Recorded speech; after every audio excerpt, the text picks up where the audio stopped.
Namaste. Yesterday, we discussed how habits are created.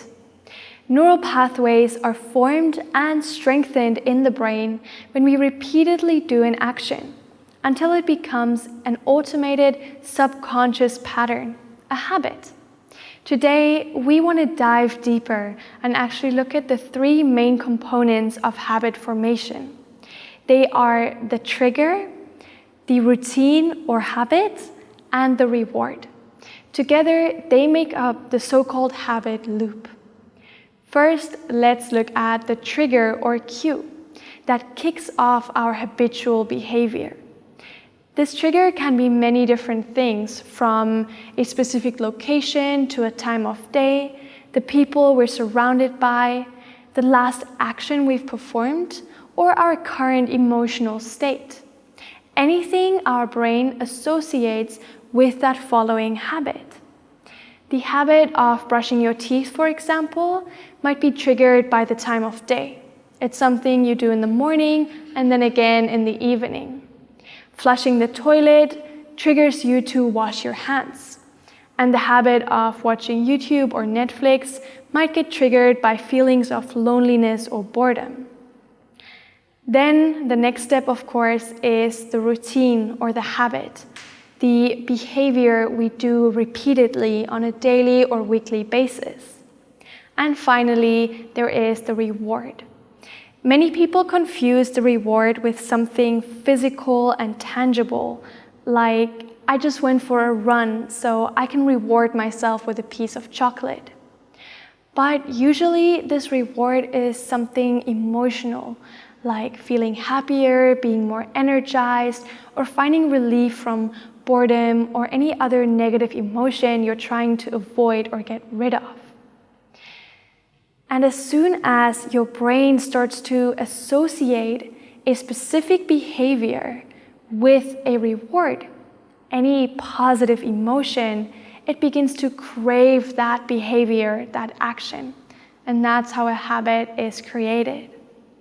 So here we have it, the trigger, the habit, and the reward that make up the habit loop. So how does knowing this help us with building our habit of 30 minutes of yoga every single day? Well, you know what habit you're trying to establish. It's the yoga practice. Now let's identify the trigger and the reward. Since you've already practiced yoga for almost 2 weeks, and perhaps longer, you might already be able to identify your personal trigger. If you practice yoga at the same time every day, then that could be your trigger. If you have a dedicated yoga space, then this location could be your cue.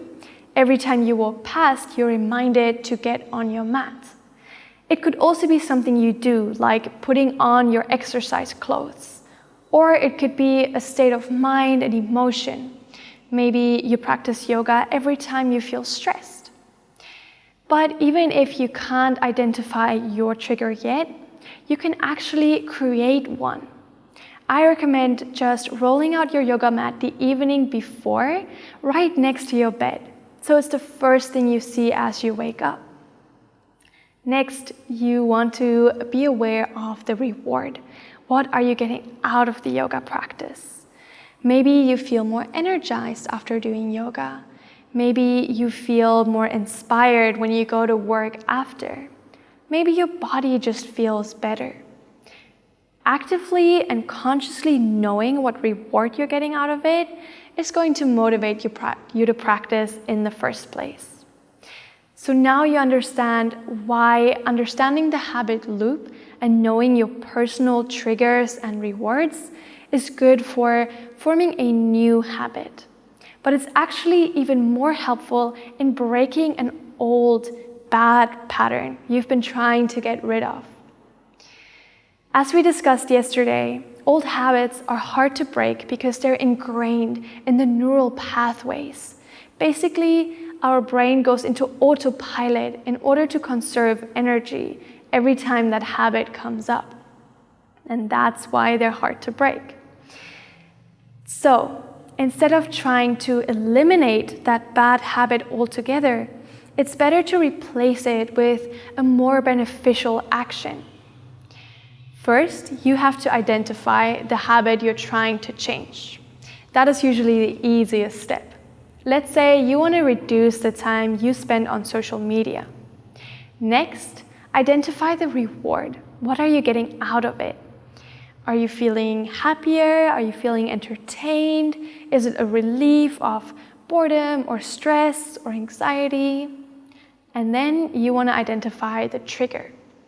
When are you most likely to reach for your phone, to scroll social media? Perhaps it's while you're riding the bus to work.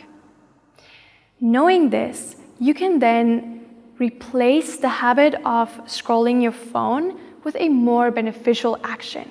For example, take a book. Every time you leave the house, pack an interesting book in your bag so that when you're riding the bus or you're stuck in transit, you can reach for the book and read a couple pages instead of scrolling social media. That way you still get the same reward, you're still being entertained while engaging in a more beneficial behavior for yourself. So if you want to analyze your own habits, the ones you are trying to build and the ones you're trying to change, I highly recommend just making a list. In the middle of the paper, write down the habit. And then on the right side, write down the reward you get out of it. How does it make you feel? And on the left side of the paper, write down what triggers you. So you can be really aware. And then you can make the changes. That is all for today. Thank you so much for watching, and I'm really looking forward to seeing you again tomorrow. Until then, as always, enjoy your yoga practice.